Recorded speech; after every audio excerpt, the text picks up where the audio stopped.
पूरी दुनिया के पेड़ पौधों को काट काट कर हमें इंसान जो डेवलपमेंट चिल्ला रहे हैं, क्या ये हमारे और जानवरों के लिए सही है? क्या इस विकास की कोई बाउंड्री है, या फिर ऐसे ही हम पूरी दुनिया के पेड़ों को काट काट कर बड़ी बड़ी बिल्डिंग्स में ऑक्सीजन सिलेंडर लेकर घूमेंगे?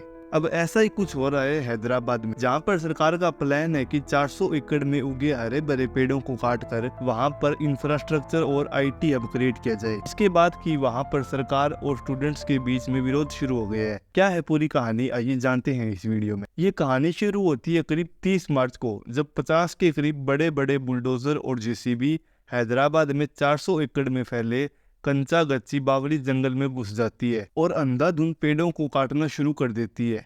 दोस्तों, ये जो जंगल है ये हैदराबाद यूनिवर्सिटी के बिल्कुल पास है, जिस वजह से वहाँ के स्टूडेंट्स नहीं चाहते कि इस जंगल को काटा जाए, क्योंकि ये एयर प्यूरिफायर का काम करने के साथ साथ करीब 237 प्रकार के जानवरों का आशियाना भी है, जिनमें कि मोर, हिरण, इंडियन स्टार टोरटोइस, जंगली सूअर और कई प्रकार के सांप भी शामिल है। लेकिन तेलंगाना सरकार का ये कहना है कि ये कोई जंगल वगैरह की जमीन नहीं है, ये तो राज्य सरकार की जमीन है, जिसे कि साल 2004 में सरकार ने IMG अकादमी भारत प्राइवेट लिमिटेड को दिया था खेल वगैरह की परियोजनाओं के लिए। लेकिन उन्होंने इस पर कोई कार्रवाई नहीं की, जिसके बाद सरकार ने कानूनी तरीके से जमीन को वापस अपने अंडर ले लिया। साथ ही सरकार का कहना है कि 19 जुलाई 2024 को एक ऑफिशियल सर्वे हुआ था, जिसमें यूनिवर्सिटी के लोगों और ऑफिसर्स के सामने ये डिसाइड हुआ था कि ये जमीन सरकारी है, इसमें ना तो यूनिवर्सिटी की हिस्सेदारी है और ना ही वन विभाग की। जबकि यूनिवर्सिटी वालों का कहना है कि ये बात बिल्कुल गलत है, उस समय यहाँ केवल निरीक्षण हुआ था। जिसके बाद ये मामला सुप्रीम कोर्ट और हाई कोर्ट में चला गया,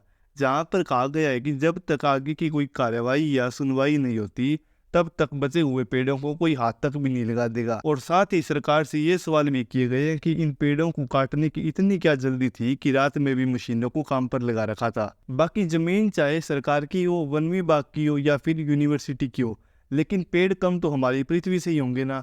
पेड़ कोई जमीन की रजिस्ट्री देकर थोड़ी उगते हैं।